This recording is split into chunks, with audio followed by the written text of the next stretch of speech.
pain of saying goodbye forever is different from any other kind of pain because it does not come with a second chance. There is no "we will talk again," no "maybe next time," no "we'll fix it later." It is a door that closes and does not open again. And when this goodbye happens around Christmas, the emotional impact is multiplied. The season that was supposed to be about reunion, warmth, and togetherness suddenly becomes the backdrop for an ending. Christmas has a way of freezing moments in memory. We remember specific Christmases more clearly than random days in March or June. The smells, the music, the lights, the small rituals, all of them burn into the mind. So when a final goodbye is marked by this season, it does not fade easily. It becomes a reference point. The Christmas when they died, the Christmas when they left, the last Christmas we were all together. The pain attaches itself not only to the person, but to the date, the decorations, even the songs. Psychologically, the pain of a final goodbye is made of several layers. The first is shock.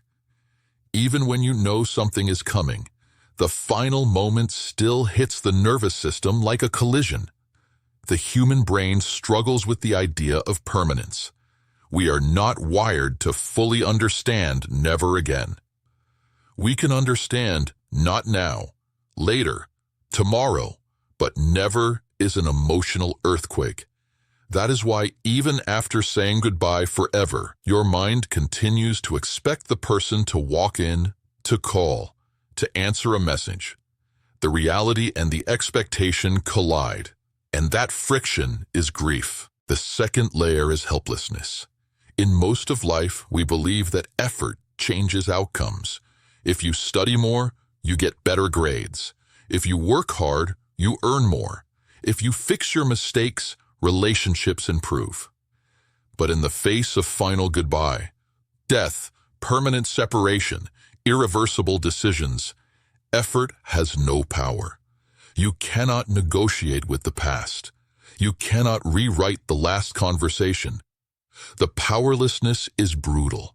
It confronts you with the limits of your control. The third layer is regret. Regret is one of the heaviest emotions a person can carry, because it's aimed both at the past and at oneself. After a final goodbye, the mind becomes a projector that plays old scenes on repeat. Words you said and wish you could take back. Words you didn't say and wish you had the courage to speak. Moments you rushed. Moments you postponed. Times you allowed pride, routine, or distraction to dominate where tenderness should have been. Regret feeds on "if only." If only I had visited more. If only I had apologized. If only I had answered that last call. If only I had listened more carefully.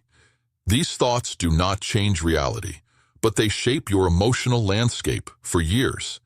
Christmas intensifies all three layers. The shock returns each year when the season starts. The helplessness grows when you realize time is passing and they are still gone.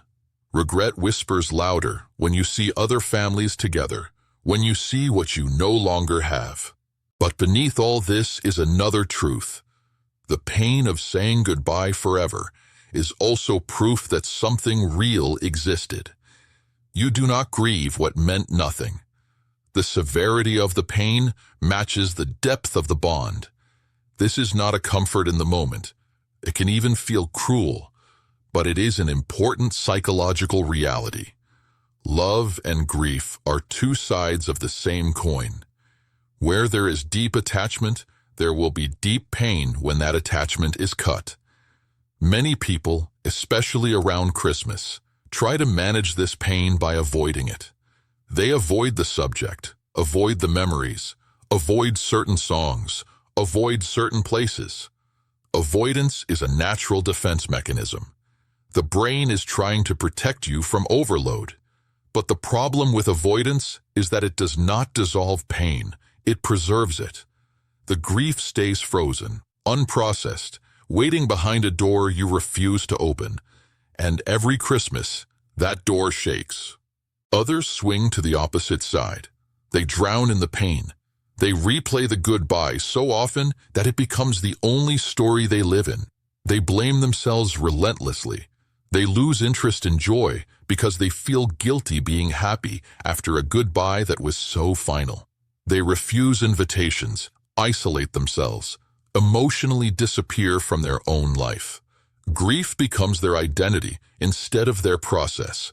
Neither extreme allows healing. Psychologically, healing from the pain of a final goodbye is not about getting over it. That phrase is, in many ways, disrespectful to the relationship. You do not get over someone who has deeply shaped your life. What actually happens when healing begins is integration. The person and the goodbye become part of you, not all of you. The memory remains, the love remains, even the sadness remains, but it no longer paralyzes you. It sits beside you instead of on top of you. Christmas, painful as it is, can be a turning point in that integration. The first step is permission, to feel everything you feel without judgment. Society often sends mixed messages about grief. You might hear, "It's been long enough, you should move on," or "Don't cry, they wouldn't want you to be sad at Christmas." These phrases are usually meant to comfort, but emotionally they do the opposite. They invalidate. Grief does not follow a calendar. It does not obey social expectations. You are allowed to be devastated at Christmas. You are allowed to laugh, cry, and remember in the same evening. Joy does not betray their memory. Sadness does not betray your life. The second step is expression. Pain that stays inside becomes heavier. Pain that is shared becomes bearable. This does not mean you have to perform your grief in front of everyone. It simply means you need at least one safe space, one person, one conversation, one moment where you can say the truth. This goodbye is still hurting me. I still miss them. I'm not okay this year. Christmas is hard now. Naming reality out loud helps the brain process it. It moves the experience from a silent echo to a shared human story. The third step is meaning. Not every goodbye has a reason that makes sense, especially when it comes to sudden deaths or unfair losses. Trying to find a logical explanation can lead to more frustration. Meaning in grief is not about explaining why it happened. It is about deciding what you will do with the fact that it did. How will this goodbye shape the way you live now? Sometimes meaning looks like, because I lost them, I will not waste my time with people I love. Or, because they are gone, I will carry forward the values they taught me. Or, because I know how fragile life is, I will say I love you more often and more clearly. Christmas can become either a wound that reopens each year, or a ritual that allows you to honor both the pain and the love. Ritual is powerful for the human psyche. It gives form to feelings that are too big for simple sentences.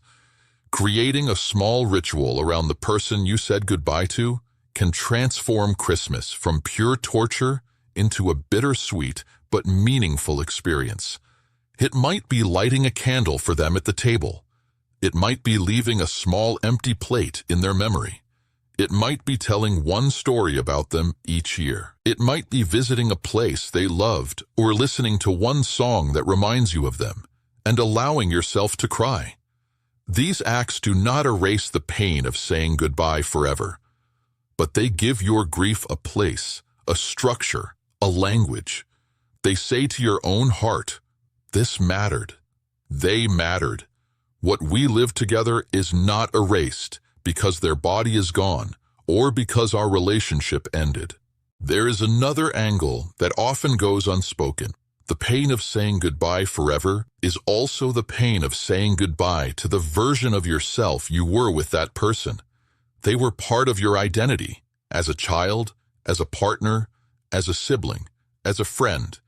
When they leave, a chapter of who you were closes with them. It is normal to feel lost. Who am I now? without them?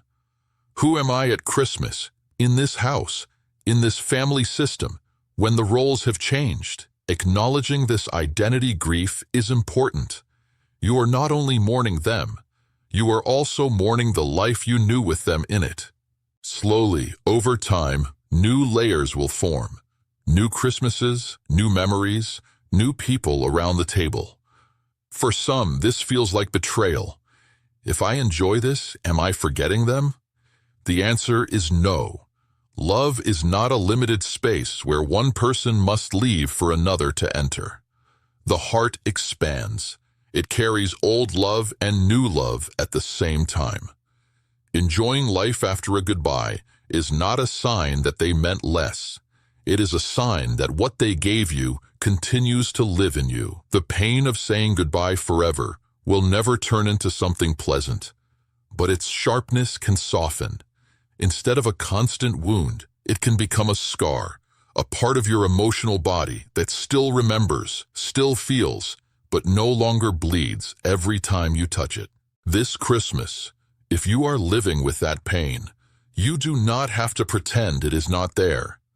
You do not have to force yourself into artificial joy, nor do you have to drown in despair. You can walk a middle path, acknowledging that this season hurts, and still allowing small moments of warmth. A smile at a memory, a quiet conversation, a soft laugh through tears, a private prayer, a letter you write but never send. The final goodbye is something you did not choose, but what you do with its memory is something you still can choose. You can let it harden you, make you afraid of loving again, suspicious of happiness, cold in your relationships. Or you can let it deepen you, make you more aware, more present, more courageous with your love, more urgent in your apologies and your gratitude. One day, someone will say goodbye forever to you as well. That is not meant to scare you. It is meant to remind you that you are right now on the living side of the table. You still have chances that others no longer have. You can still pick up the phone. You can still say, "I'm sorry," or "I miss you," or "I appreciate you," or "Come over for Christmas. I want you here." The pain of saying goodbye forever will always be part of the human story, but so will the power to love fiercely while we still can, to speak before silence becomes permanent, and to treat each shared Christmas not as something owed to us, but as something incredibly fragile and precious. If this year you are hurting, let that hurt be a teacher, not just a punishment. Let it remind you of what really matters, of who really matters, and of how quickly everything can change. And if you can, even for a moment, let yourself feel both things at once, the ache of the goodbye and the quiet gratitude that you are given someone worth missing this much.